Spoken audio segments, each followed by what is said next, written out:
evening, folks out there in Channel 9 land. Talkin' Baseball was back for episode 9, was it episode 7? Episode 7. Season 2. And we're your usual hosts. I'm Pete Lincoln. I'm Jason Smith. Welcome to our finale of the 2016 baseball season and heading into the holiday season. Hope you all have a great holiday and a great new year, because we won't see you till after the new year, after this show.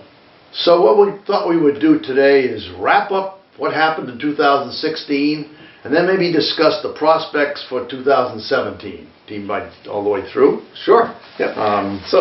By the way, you have a hat on today. Explain to me what this hat is. Well, I do a lot of work up at the senior center in Lunenburg, and a 93-year-old lady came to me and said, "Pete, when you're up here with us, you look fine, but on TV, you look really old."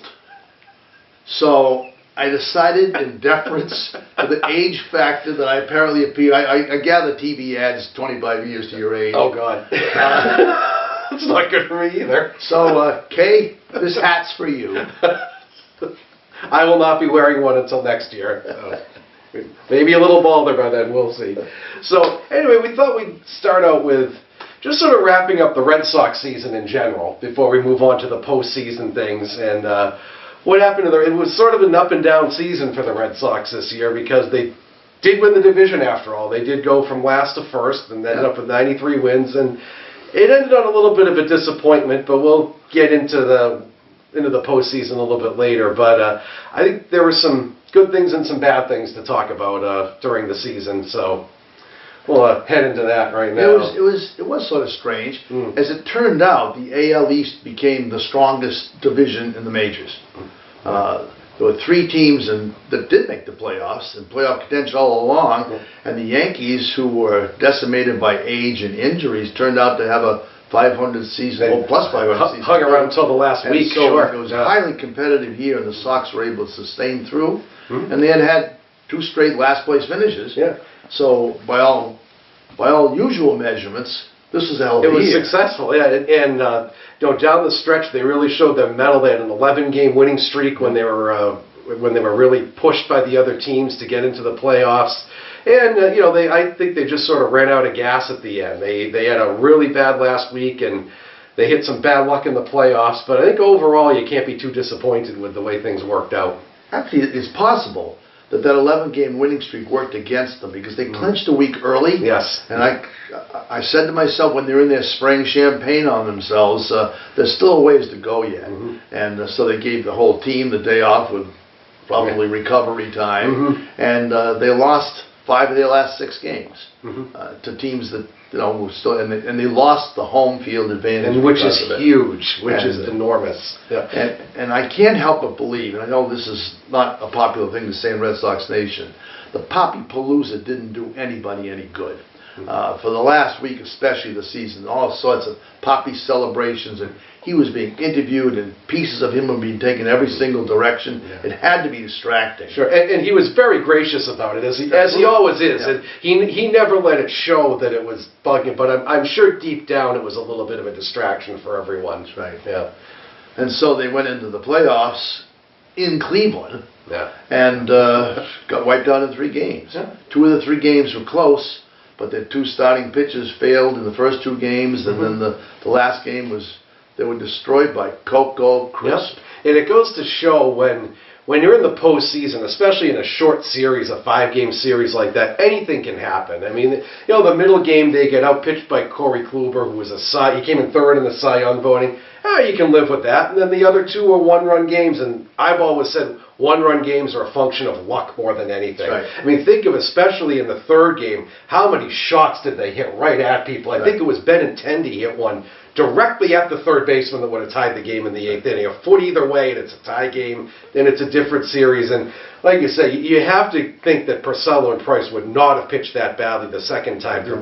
Porcello's worst start of the season was in Game 1. That was not going to happen again. And if they had a home field advantage, he would be pitching at home, when he was 13-1 last year. Exactly. So it did make a difference. But again, in a short series, they have a catcher who hit 189 all season for the Indians, and he ends up being being a hero by having a great series. And like you said, Coco Crisp, they pick him up for the last 6 weeks of the season, and he ends up killing the Sox. So go figure. You never know in 3 games who the heroes and the GOATs are going to be. So, and it became pretty obvious especially in the playoffs, the bottom of the lineup was really exposed. Yeah. They had a lot of guys who had been hot earlier in the year, and either the league figured them out, like Sandy Leon or Jackie Bradley, or their holes got exposed, or they just hit a wall. I mean, maybe they just got pooped. Perfect example, Leon had never been a starting catcher, even in the minor leagues. And all of a sudden he's playing every day. I think he just hit a wall at the end of the year. Except his first time up in the playoffs, he hits a home run. He crushes one, and then he went 0 for 10 after that. But, and so I think, as successful as the season was, I think that short series exposed some of their flaws. Yeah. And it was really weird is that all season long people were saying the bullpen was a big flaw. The bullpen was great in the playoffs. Right. Pomeranz gave up the 1 homer to Coco Crisp, and that was the only run they gave up the whole series. So the bullpen came through big time. Debbie and I were at the 3rd game, and the place was absolutely electric.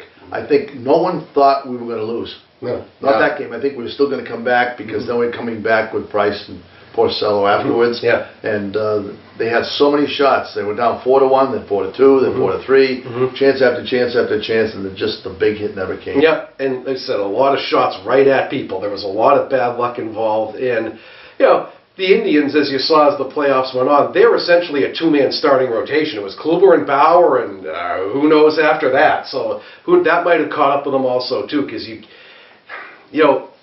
I know the Royals rode it to a championship a couple of years ago, but that idea of the starter only going 4 innings or so and going to the bullpen, you can do that in a short series as the Indians did. You can't do that over a long season. That's just unsustainable. But again, it goes to show the playoffs are a different beast than the regular season, and in the course of a 5 or 7 game series, you can ride some hot hands, and there's no tomorrow. It's win or go home. So everybody's all hands on deck. And I think the anticipation was the Sox were going to get into the World Series. Yes. Can they beat the Cubs? Yeah, that was the big... You think we could beat the Cubs? That's all I heard the last, Sure. Although the Blue Jays terrified me, I have to admit that if they'd drawn the Blue Jays, but yeah, that was the thing. Cubs Red Sox World Series, the Theo versus... That's right, the Theo versus Theo. Yeah, right. That was the idea. But it never happened. And congrats to the Cubs. They had a great postseason. Happy for their fans of Bill Murray and Eddie Vedder and John Cusack and all the celebrity fans, the longtime suffering Cubs fans. Congrats.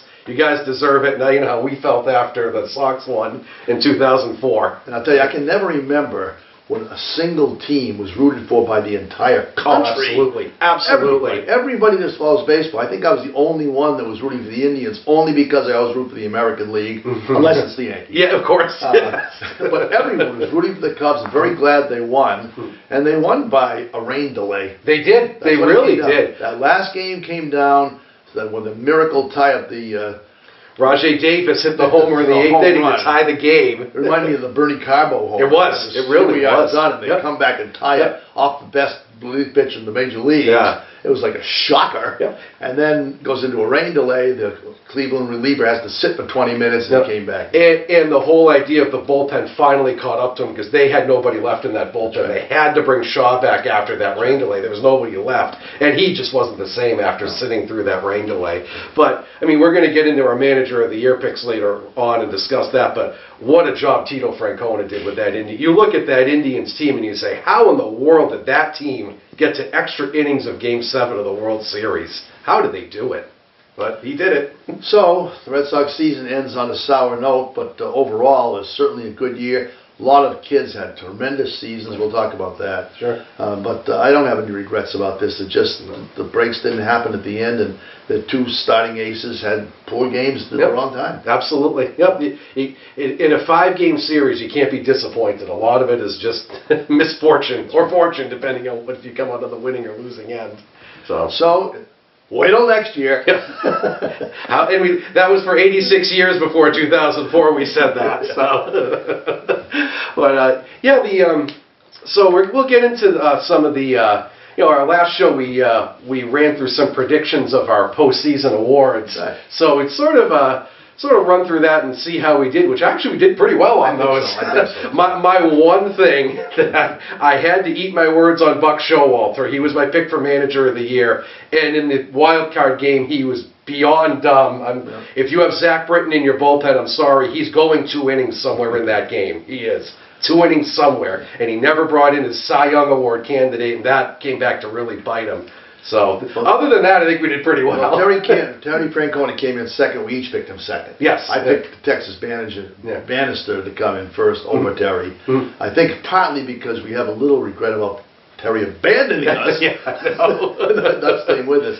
But I think it was pretty clear cut that he did the best job. Oh, the Indians lost their number 2 and number 3 starter for the entire year, and he won the division. And the playoffs don't matter, but the fact that he won that division with a pretty thin pitching staff is extraordinary. And no real, we're going to discuss the MVP candidates, but no real big superstars on that team. Right. There was no one player that carried that team. It was a whole team effort. It was really extraordinary what he got out of them. He won 2 World Series with the Sox, was not named manager of the year because he had Stars. Pedro. Yeah. Poppy and Manny. Yeah. But this team, he made silk out of a sow's ear. He really did. Yeah, he really did. So that was that. So I think we did pretty well on that. Now we both had a bone to pick with the Cy Young winner. Yes, absolutely. Yeah. I never quite understand how the voters one year will pick a reliever and the next year totally ignore him. Right. And I've come to a conclusion. Zach Britton is not a spectacular pitcher.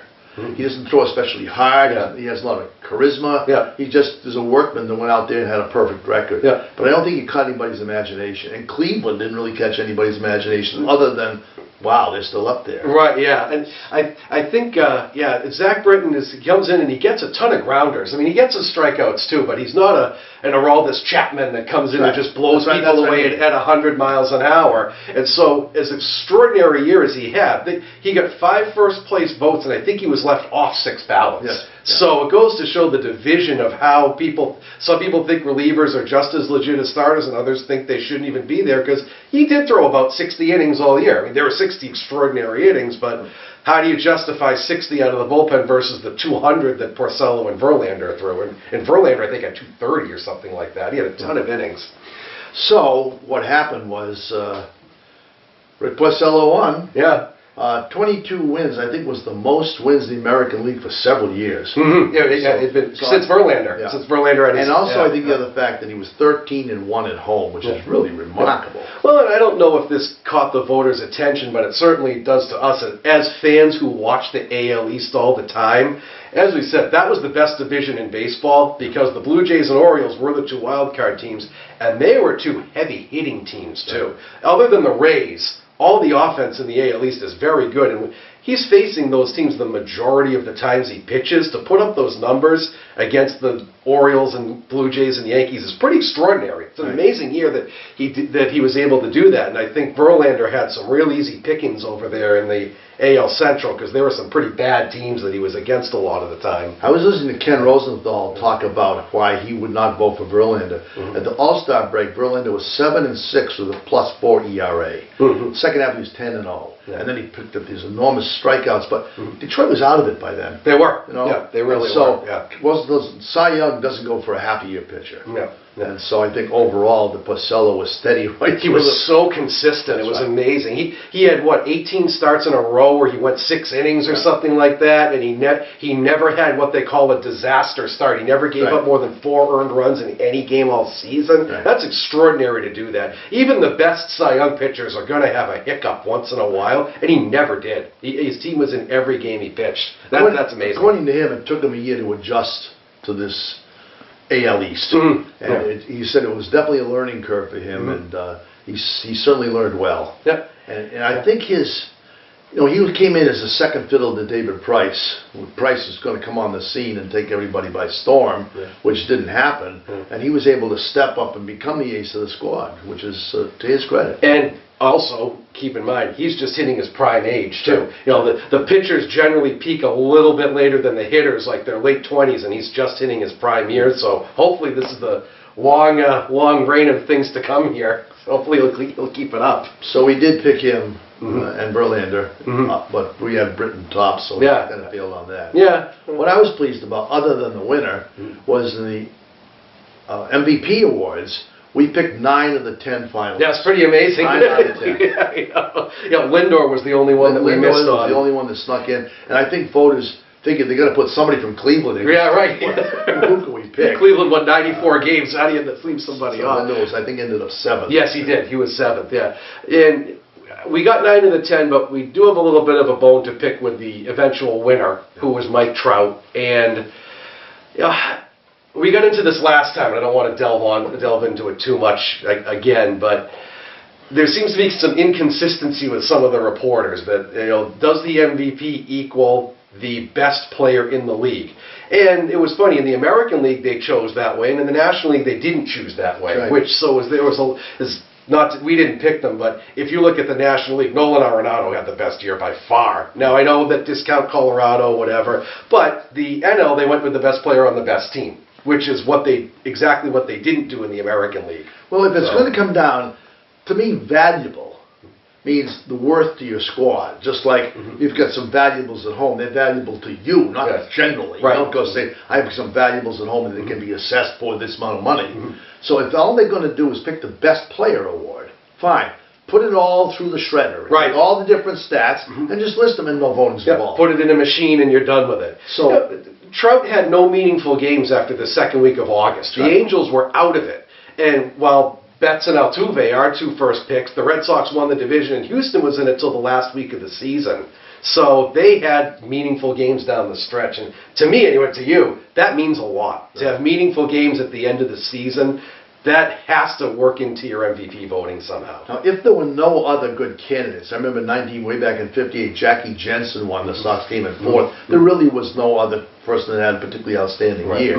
But this year, there certainly were several people that had outstanding Oh, years. sure. And take Betts off the squad, where are they going to be? Yeah. Take Altuve off the squad, where are they going to be? You take Trout off the squad, They're they still- might come in 5th. Yeah, right. They came in 5th instead of 4th. Big deal. That's a total moot question because Yeah. apparently some people don't think that. We've had arguments with a lot of people just about that. He was the best, and all the different wars and Yeah. all Oh, that he was. stuff. And we said that. By any statistical measurement, he was the best player in the American League. But when you're out of it for the last 2 months of the season, how much is that really valuable? And you know what? They were out of it for a lot of the year, which means he's never going to face the top relievers. Sure. They're Yeah, going to beat yeah. his team, so they're just going to leave people in. They leave a lot of 3, 4, 5 starters. The aces aren't going to go against Sure. the Angels. They'll lose them 10-3. They'll clean Yeah. their pitcher and give them a couple more. Well, you had the Astros and the Rangers fighting for that division the division crown. They're going to save their best pitchers to face each other. Right. You're not going to, somebody like you, Darvish, not going to pitch him against the Angels. You're going to save him for the Astros when it's a meaningful game. So a lot of that gets factored in. And again, back to the Porcello thing.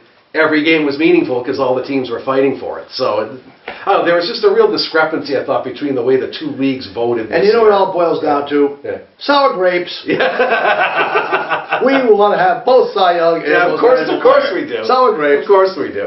But even some of our second tier pick, Donaldson was there, Machado was Yes, there. yeah. 2 people picked Poppy for first place, which I That's thought right. was really amazing, Yeah. because there's a big bias against the DH. Of course, some people left him totally off, but he did get 2 No. first place votes.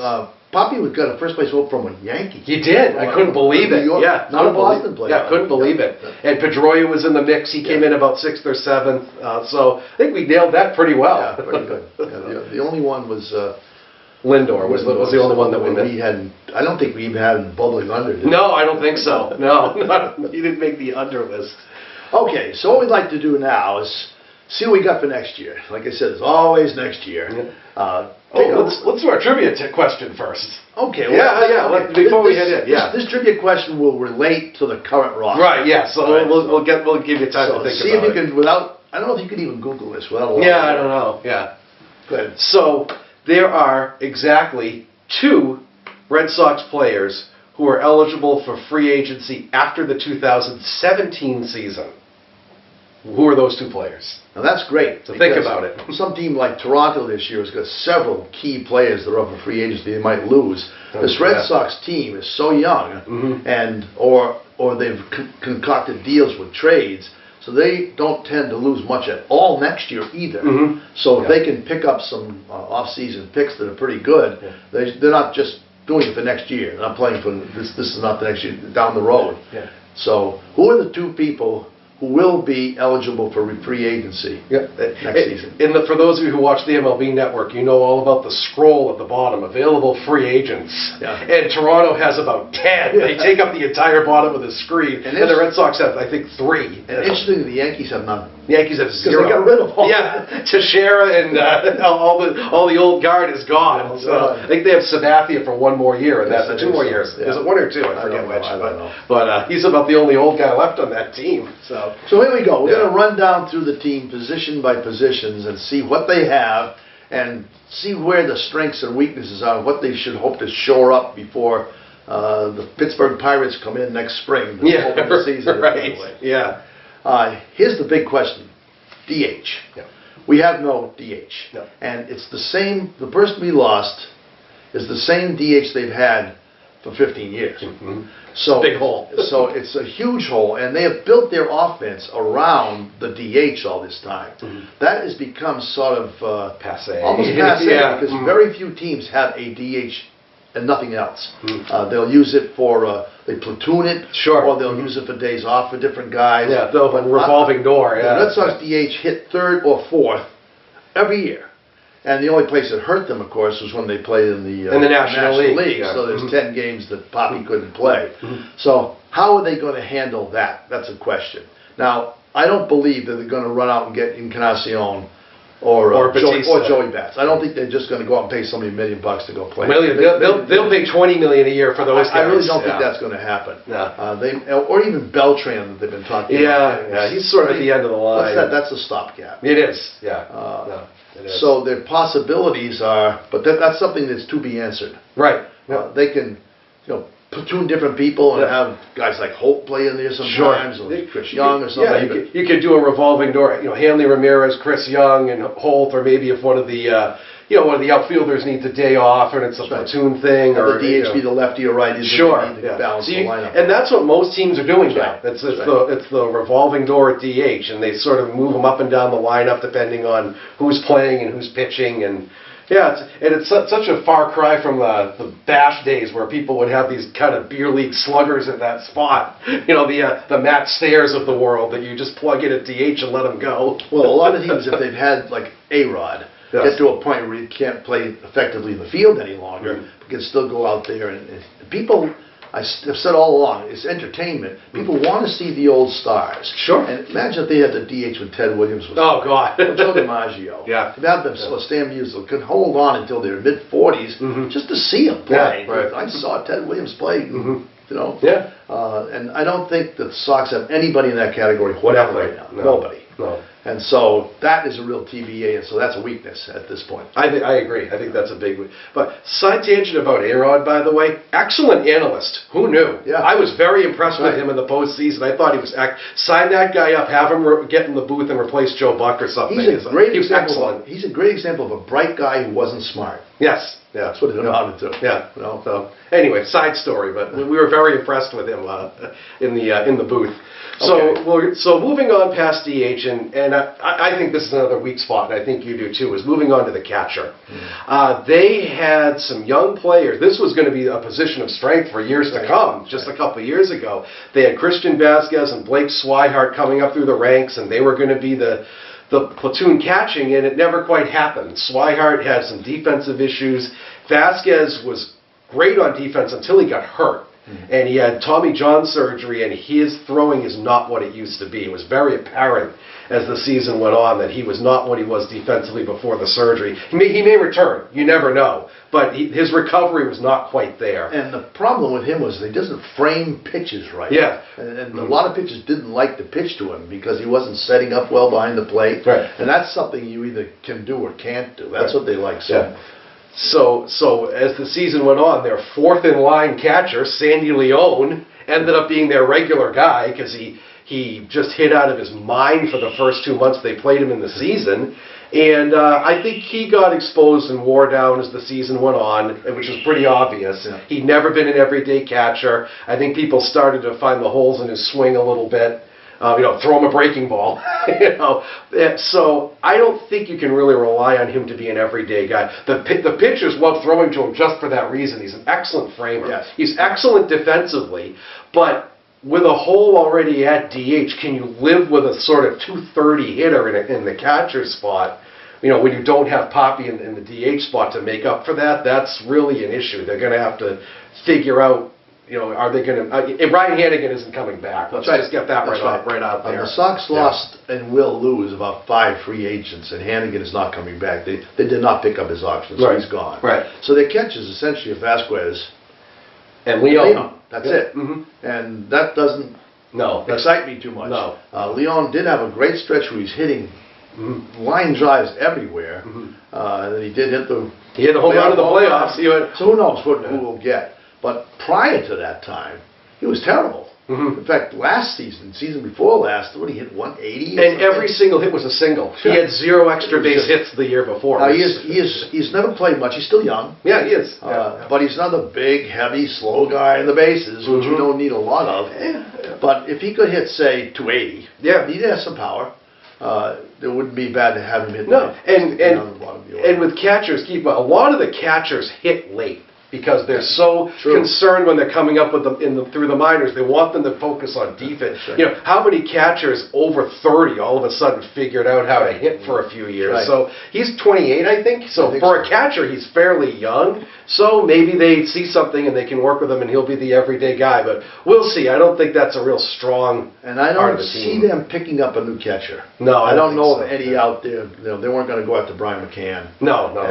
So I don't think that's what they're probably going to stick with is those two guys. So. Hope for the best. Yeah. Now first base went from give me a break to wow. Yes. They got Hanley Ramirez and stuck him for no apparent reason in left field, and it was a disaster and a personal disaster for him. Yeah. I'm convinced that he was embarrassed. He knew he couldn't play well, and his nature is just to sort of get lackadaisical when he does. But he had a fabulous year. He really did. Overshadowed by Poppy and maybe Pedroia, but he had 30 home runs, and most of them toward the end of the season. He had a great stretch run. Yep. He played first base, certainly above average. Sure. I can only remember one game. One game he made the wild. The game in Anaheim with the wild. But you know what? If your defense costs you one game a year, I can live with that. That's nothing to be ashamed of. And also, I think being second fiddle to Poppy sort of put him in the shadow. He's got a chance this year to step up and be the man. Sure. So I think that first base is a strength. And they always have Shaw and Holt as backups. Sure they do. So there's no need to go after first base. And those are two guys who actually, when it comes down to it, they're probably not everyday players when all is said and done. Right. So you're better off mixing and matching those two guys. Well, at least with Holt, he can sort of rotate around. But I think we'll get into him at third base, but I think as you saw as the season went on, Shaw may struggle as an everyday guy. So Hanley is definitely a plus. Absolutely. And a middle of the lineup hitter. So that's a strength. And I see second base as a strength. Absolutely. When Pedroia is healthy, you see what he could do. He'd had injuries the last 3 seasons, and people had sort of written him off, and he came back with a fabulous year. He was back to the old Pedroia of hitting line drives and being a general pain in the neck with his 12-pitch at-bats. And his defense never slipped, even when he was injured. His defense was phenomenal. Right. And he was right in line with his usual stats. And for a little guy, he has quite a bit of power too. Right. And he was his usual Dustin Pedroia, and that is worth quite a bit. And apparently he doesn't like to hit there, but I think he's an excellent leadoff man. I do too. He walks. Yeah. Because he walks. Mookie doesn't know what a walk is. He doesn't want to walk. He walks, and he had 201 hits. He did. It was his second best season ever, other than the MVP year. Yes. Yeah. And as we said, even if he doesn't walk. Okay, so the pitcher's one batter into the game and you've just wasted 10 pitches on this little pain-in-the-neck guy who fouls everything off and whatever. He's a distraction. He really is. There aren't many ball players like him, but these millionaire guys like their flashy outfits and their camaraderie and all the ads they do. You see him in a dugout when he's not playing. Oh, he's like a caged animal. He looks like he's looking like this, and he's pounding his glove. Put me in, coach. I don't smoke. Yeah, right.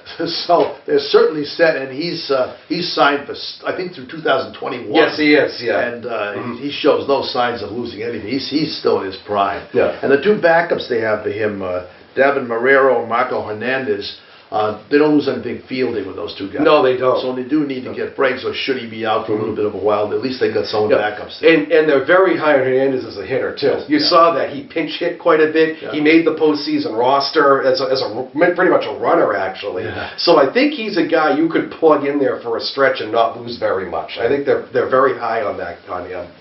So, first and second are pretty well set, and I think they are shortstop, too. Yeah. Xander Bogaerts started out as the MVP through the All-Star game. And He was just, he had about 350, but something happened in the second half. I don't know whether he wore down, whether he found a hole. I don't know exactly what happened, but the second half was definitely a tail-off. They Not did find a terrible. hole. He ended up hitting 294, I think. He did, yeah. But they found a hole down and away. Everyone started throwing him down and away, and he couldn't lay off those pitches. It's been the playoffs. You saw that they did nothing but in the next batter's box, and he would swing at it. And so that's the one weak spot in his game. But on the two plus sides, he's 23 years old. 23 is still learning. time. And he went from 7 homers to 20 homers.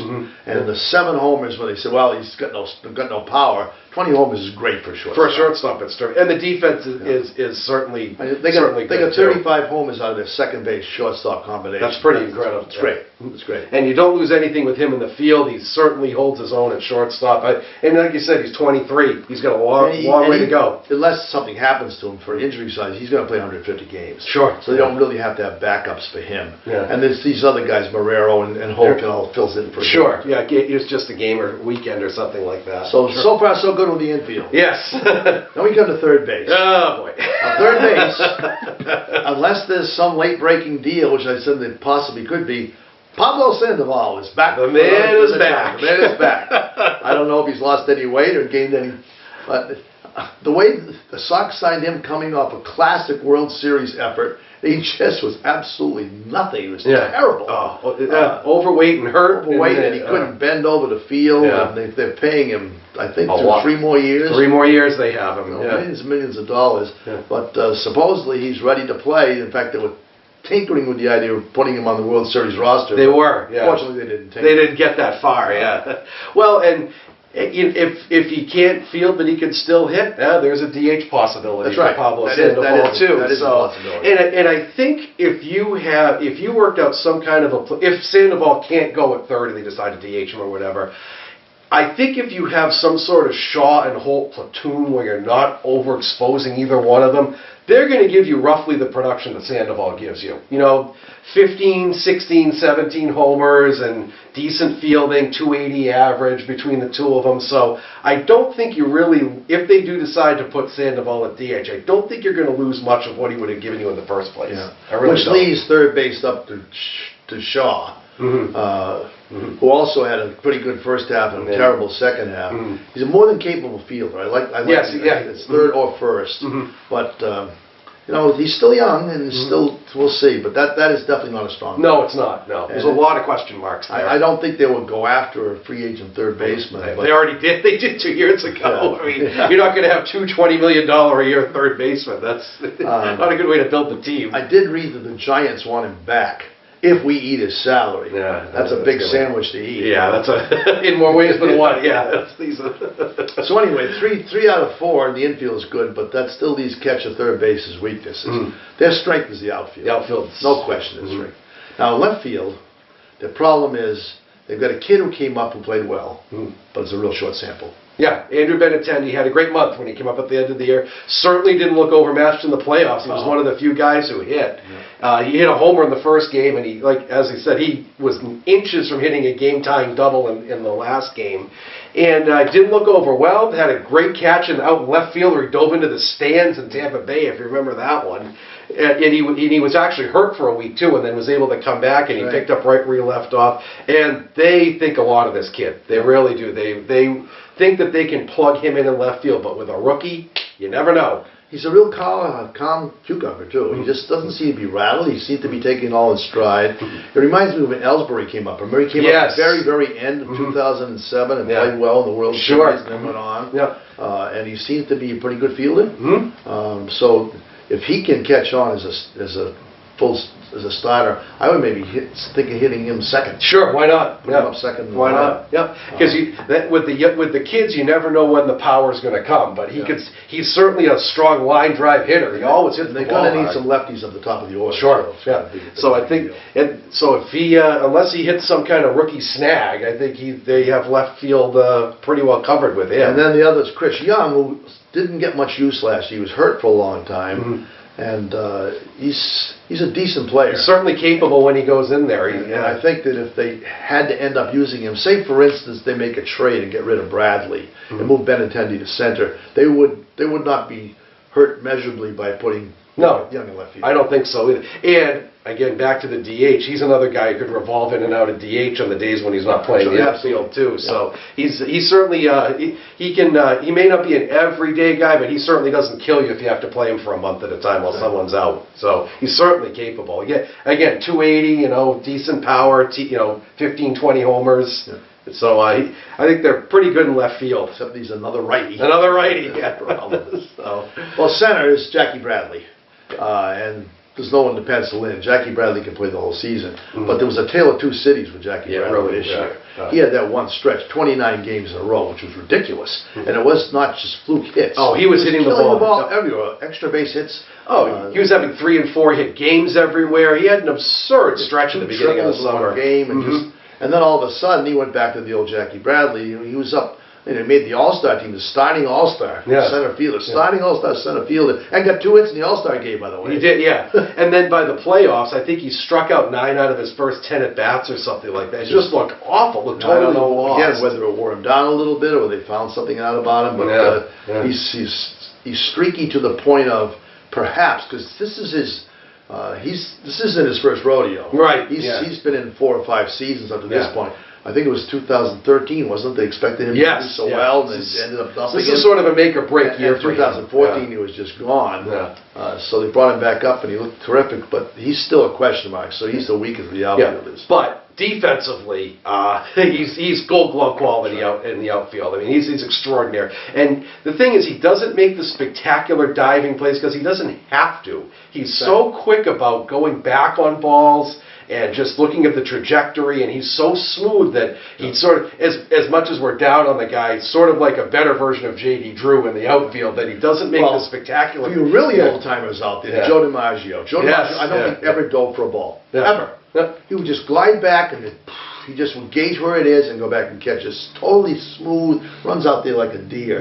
So he doesn't make a lot of spectacular catches. No. He dives occasionally, but he doesn't need to. No, he can go and get a ball all the way back in the triangle at the 420 mark and not have to dive because he's so good at reading the ball and just going back there really smoothly. It's great to watch him. And what it amounts to, that makes him a great National League player. It does. So if they were to decide to trade one of their starters, I think he would be the likely one. Imagine what he could do in that outfield in Colorado. He would. That gold glove for years to come. Parks out there. Sure. Let him loose. I'll let him loose at San Francisco. Maybe get Arenado for him. Yeah, that would work. I'll take that. There's your third base problem right there. That sounds good. We can throw in Buckholz. Yeah, sure. Why not? So moving on to right field. Right field is the MVP in my consideration. Mookie Betts. Oh, what a phenomenal year he had. And again, he's 23 or 23. And again, when the spotlight was on him, when the games counted, wasn't flustered at all. He took it all in stride. He actually played better down the stretch than he did at the beginning of the year. Most extra base hits in the league. He stole... He didn't turn out to be a 30-30 man because the Sox don't like to steal with batters ahead of Ortiz. Well, right, but now that Ortiz is not in the lineup, maybe they can use that to their advantage. Or they don't want to risk their billion-dollar player running the bases because Trout didn't steal as many bases this year either. But he could, and it gives him first to third capability all the time. Oh, sure. He doesn't walk maybe as much as he could, but he's a terrific fielder. And he's a great presence. What a great teammate. He really is. Yeah, he really is. He's always on the top step cheering everybody. He and Pedroia are next to each other, cheering everybody on. And he looks like, looking long term, the day when Pedroia is not the captain, That's your captain right there down the road if they decide to keep him long term. And if nothing goes well, he could be a professional bowler. Yes, he can. Okay, now, going to pitching, and pitching is always the core of the team. Right. And interestingly, down the stretch, the Red Sox starting pitching was excellent. Was very good. Absolutely Was very excellent. good. Yes. So here's the lineup. They have currently 6 starting pitchers going into the next season. Price, Porcello, Wright, Rodriguez, Pomerantz, and Buchholz, with Henry Owens in the wing, which gives them 4 righties and 2 lefties. Mm-hmm. So now, you know that Porcello and Price are going to be they're givens that this started. And Price did win 17 games last year, and if any other guy that had gotten won 17, you say, what a deal. Yeah, but they expected him to win 27. Right, and he did have 3 or 4 awful games that people, and they kind of stick out in people's mind, like especially what was the Texas start where he gave up 8 runs in 2 innings, and he had a couple real bad games and those you kind of tend to remember those rather than the real good starts. His sort of a laid back attitude toward everything, I think, annoys some fans because he doesn't seem like he gives a damn if he gets shelled, and in the clubhouse, he says, I didn't have it today. I know we went to see the game that Mario went to see the game in Yankee Stadium where Derek Jeter got his 3,000th hit and Price was pitching. I swear Price grooved the ball to him. First pitch single, next pitch home run, and Price was standing out there talking. It didn't seem to bother him and left him in. He gave 2 more hits to him. Just some games when he's getting hammered, it doesn't seem to affect. Now it might. But that's just his demeanor. And it doesn't seem like he adjusts his game at all if he's getting shelled. So there were some questions. But he ended up with a lot of strikeouts. He ended up with an ERA under 4 finally. He worked out. He won 17 games. And other than the fact that Porcello had a great year, he would have been the ace. But I think as it stands right now, he's still the ace, but he's being pushed. Sure. And if you sign a guy for $20 million, he gives you that production, you're happy. $30 million, not so much. So there you go. And maybe again, it's the first year in that division. Just like Porcello had a first time. He's been in the division before, but not with a winning team. Right. So now, then we got Stephen Wright, and that's the question mark. Stephen Wright made the All-Star team. He did, and then he pinch ran. And he didn't play the rest of the season. And don't even get us started because there's your home field advantage in the playoffs if he's in the rotation. That was a sticking point with both of us all year. We thought that was an all-time dumb move having an all-star pitcher pinch run in a meaningless game. But he looked fabulous when he was in there. He pitched 3 complete games, 3 shutouts actually when he was in the rotation. Made the all-star team. And the thing with knuckleballers, you never know. From years of watching Wakefield, he can be phenomenal for 2 months and then be awful for a month. But given what I actually was more impressed with him than with Wakefield because he changed speeds on his knuckleball. I agree. He had 3 different speeds that he could throw, and he threw a fastball once in a while too, just to keep you off guard. When Wakefield pitched, I used to watch him like this. When's the other shoe going to drop? Exactly. Even when he was good. So I think that he'll be a solid number 3, assuming he's healthy, assuming his shoulder is all back. It seemed a long time to recover from that. And very efficient too for a knuckleballer. He didn't throw a lot of pitches, even in his complete games, and he just seemed to be very durable. And again, not flustered. But he's an older guy. He's 31 this year, I think. He's a little older. Right? And so this was his rookie year at age 30. But hey, knuckleballers can go forever. So who knows? So the next 2 spots are going to be held by 2 of these 3 guys, Rodriguez, Pomerantz, and Buchholz.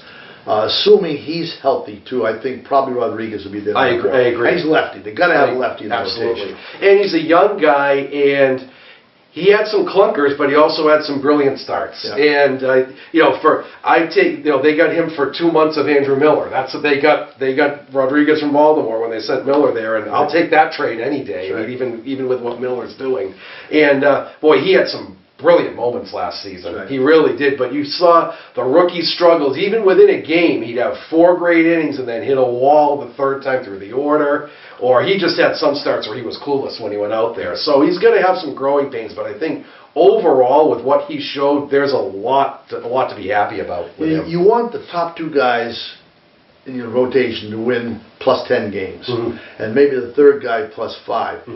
plus 30 is going to win a division. Sure it is. So all you really need out of the fourth and fifth guys is a break-even season. 12 and 10, Yeah, and you're happy with your fourth guy, sure. That brings it down to Pomeranz and Buckles. We didn't have a sample size for Pomeranz. I don't think so either. We really didn't have And of course, and they got him from San Diego, which also isn't fair to judge a pitcher on either. That's the best pitcher's park in the majors. Yeah. So I think he's sort of up in the air of what we can expect from him. Yeah. So he did look good out of the bullpen, and he has pitched out of the bullpen before, which we'll get into later. But of the 6 starters, I think he's the most flexible. If you needed to push someone out of the rotation, Right. I don't think you lose very much by having him as a relief guy. I agree. Yeah. I agree. So.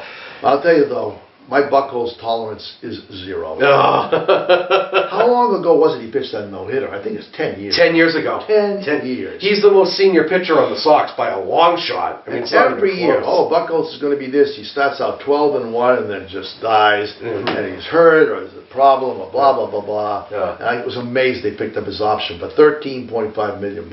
It's so frustrating because, and we're not talking like a rookie Rodriguez. This is a guy who's well into his career, and he's just so aggravating to watch because he'll look brilliant for 2 or 3 starts and then have 2 or 3 starts where he just gets shelled. And sort of like Price, I think this annoys people too. He's just so even-keeled about it. When he's getting crushed, it doesn't look like he cares. He just sort of has the same demeanor all the Except that time. it takes him 4 minutes to throw a pitch. Oh, good. That's a sticking point with me. I'm sorry. If you're going to get shelled, be quick about it. At least when Wakefield got hit, he was quick about it. Well, he just takes forever to throw with guys on base, and it takes the whole momentum out of the game. The fans get bored. It takes the fielders out of the game. Sure. They're back on the heels. Come on, throw the ball. Yeah. That's what I like about Wright. He's like 15 seconds. Right. Throw. Yeah. It keeps everybody in the game. Yeah. I don't think they're going to do it, but if they figure out a way to get anything for Buckles, I think they will too. Well, working quickly helps you out. How long did Mark Burley hang around with mediocre stuff, but he just got the ball back and threw? And, That's right. You know, so you can make a career out of it. It does make a difference. Work quickly and throw strikes isn't a rule of pitching for no reason. It works. So anyway, to sum up the starting pitching, I would say that we're concerned about the number 5 starter, and that's pretty good. And you know, I think most teams would be happy if they only had to worry about the number 5 starter. Henry Owens, we haven't mentioned, he's been back and forth. He was going to be the phenom, hasn't shown that he can handle it at this level. Yeah, he is at least someone they can draw on. He looks like he's scared to throw strikes, I think. Spot starts. And, you know, someone further behind him, Brian Johnson looked good, but he had all kinds of mental issues this year, so who knows what the deal is with him. He certainly looked good when he had his head on straight. But That's right. So there are a couple guys maybe that could fill in that 5th spot, but nobody extraordinary. But I would say overall that their starting pitching is sound. I agree. And now we come to relief pitchers. Now, if everybody hasn't been keeping track, they are going to lose to Zara, Uehara, and Ziegler. 3 pitchers. They didn't have Ziegler for much of last year, but he did okay. Yeah. But Uehara and Zara have been staples of this team for several years now. And they were your 7th and 8th inning guys. Right. And the way baseball is trending, those are the guys who are getting big contracts now. Right. Some of the relievers got 4 or 5 year deals for insane amounts. Was it Darren O'Day that just got this huge 4 or 5 year contract for huge money? Huge as a setup guy. He's not even your closer. But again, going off what the Royals did, the 2 years of success, that teams are building around a bullpen now rather than a rotation. And so it's going to be harder to fill in a spot like that, I think. Well, Uehara is going to be 42. I think he did yeoman service for a long time. I think, and they just burnt Tozawa out. Oh, Tozawa is fried. He earned his money all those years. He sure did. So here's what's left of the bullpen as they stated. Now they're going to keep 8 guys. Right. I guarantee half of the 8 will not be on the team right now. Probably not. Guaranteed. Probably They'll pick not. people up. Sure. What they have is Kimbrel as their relief pitcher. Well, jury's out on him, of course, because he's another one that takes 20 minutes between pitches. And he goes into his Tyrannosaurus Rex pose. Yeah, right. And another guy who looks brilliant one night and then looks clueless. And you know 2 or 3 pitches into his outing whether he's on or not. Because if he's getting that fastball and blowing people away, you said, okay, great. But when he's missing high and away, and it's here we go again. To be fair, it was his first year in America. Sure, of course it is. He was with Atlanta and San Diego. Yeah, so we'll see. And then they have Barnes, who could throw hard and had good spots, but he's...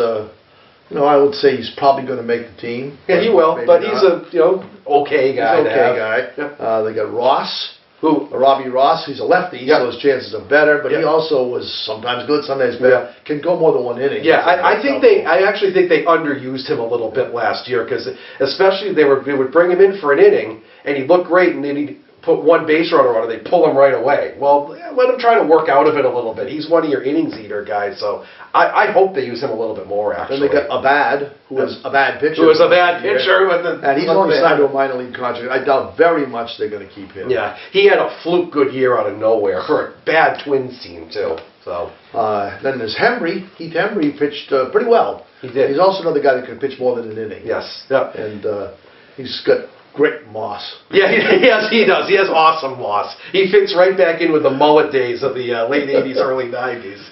And then another mystery pitcher, Joe Kelly, who came up as a starter, did well, then got shelled, was sent to the minors, came back as a reliever. He can throw 180 miles an hour, but usually the ball doesn't move. Yeah, and, straight as an arrow. But Yeah. I think he's still in a learning curve. I think so too.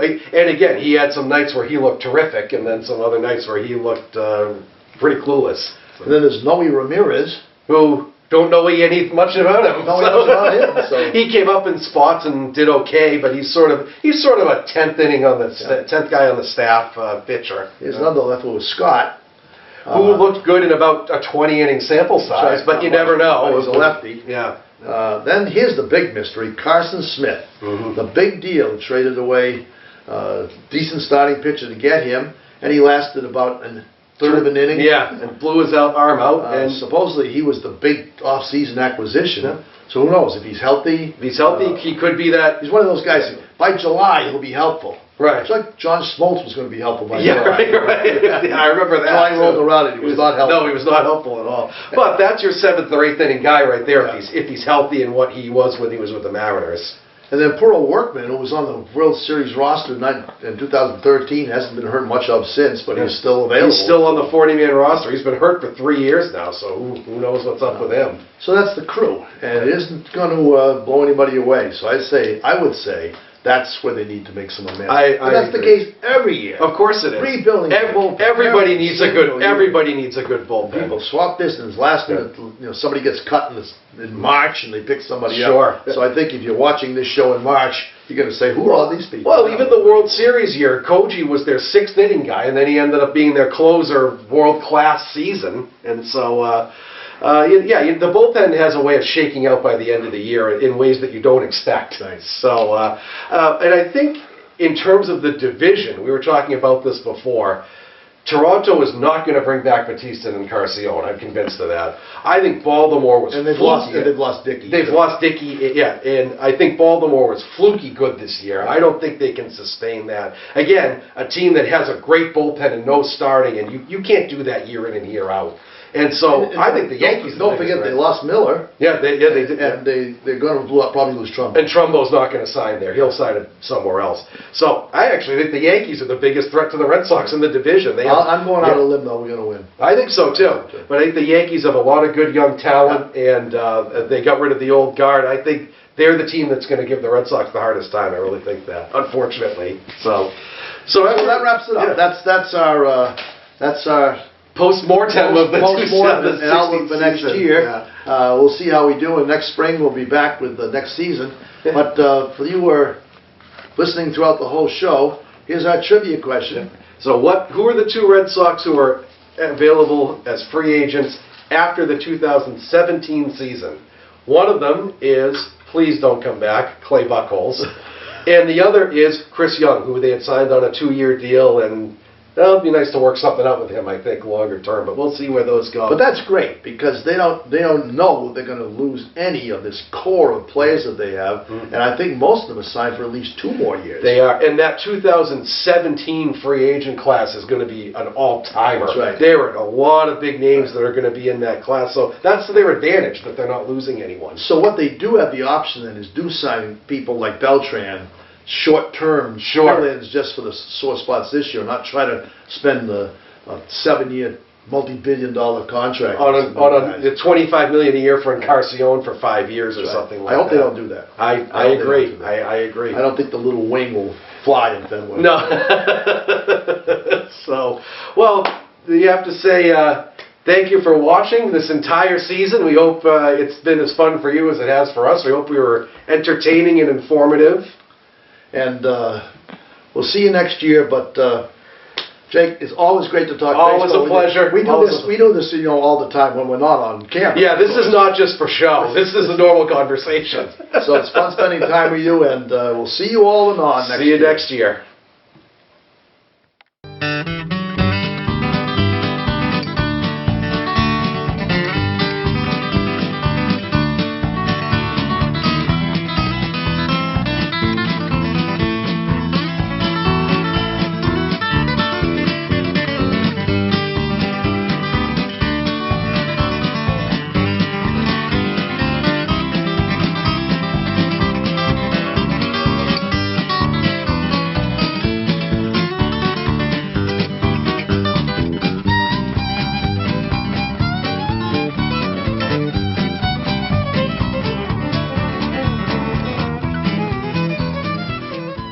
Thank you for watching another outstanding program provided to you by Lunenburg Public Access.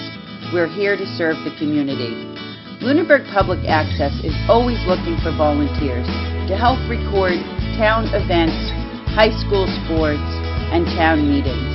Please consider helping us out today.